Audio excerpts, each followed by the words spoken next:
Hola, bon dia a tothom. Jo també volia formar part d'aquest Sant Jordi participatiu i he escollit per llegir-vos un poema titulat L'horitzó, de Mireia Calafell, i que es troba en aquest recull que es diu Costures i que va guanyar el Premi Josep Maria López Picó l'any 2009. I l'any següent Edicions Viena el va publicar. I el poema diu així: Capgirarem el món, acabarà al final. Oblidarem l'oblit amb etimologies noves. La pell, el verb i els déus esperaran els llims i no sabrem resar quan tot ens recomenci. Rellegirem l'ahir, caducarà l'enyor, farem de nou l'amor tot ignorant els noms. Volgudament absorts, discretament perduts, recollirem el cos, desitjarem el buit. Llavors, així, de cop, potser sabrem que l'horitzó era el punt de partida. Jo aquest Sant Jordi us volia recomanar la novel·la de Carme Martí, titulada Un cel de plom. És on explica la vida de Neus Català, que va ser i és coneguda per ser una de les supervivents dels camps nazis i una activista antifeixista.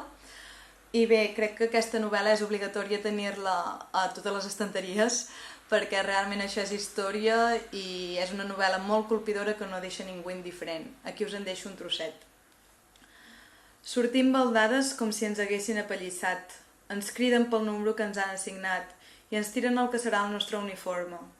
Unes calces que em recorden els calçotets que utilitzaven els pagesos de la Ribera, una bata i una jaqueta. És un uniforme de ratlles que havia vist a les altres deportades. Em diuen que és de color blau i gris, de color blau brut i gris brut, no el veig el blau. El que em sembla estrany és el teixit, com d'estopa, raspós, estrany. Ens donen unes mitges com de llana, sense lligues, i uns sabatots fets amb lona de camió i sola de fusta.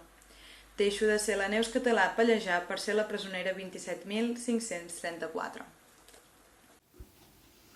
Hola, us llegiré un fragment, aquí unes línies que he trobat que m'han agradat, d'un llibre d'Enric Corbera, El soñador del sueño. I diu així, diu: sigues com un riu en generositat i ajut. Sigues com el sol en tendresa i misericòrdia. Sigues com la nit, que cobreix els defectes dels demés.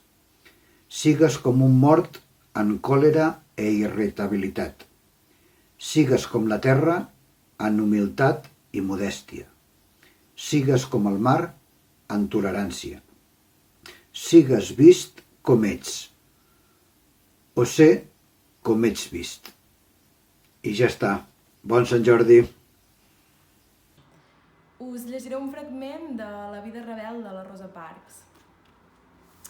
Quan li preguntaven què li havia donat la força i la determinació per negar-se a la segregació, Parks ho atribuïa a la mare i a l'avi, que em van inculcar l'esperit de llibertat, que no m'havia de sentir pel meu color de pell inferior a ningú, que havia d'esforçar-me al màxim per ser una persona respectable, per respectar-me a mi mateixa, per respectar els altres i per aprendre tot allò que em fos possible per millorar personalment. Us llegiré un fragment del llibre Tina Frankins, un llibre escrit per Bella Lid i que està inspirat en una obra de Mary Shelley, Frankenstein. El fragment és el següent.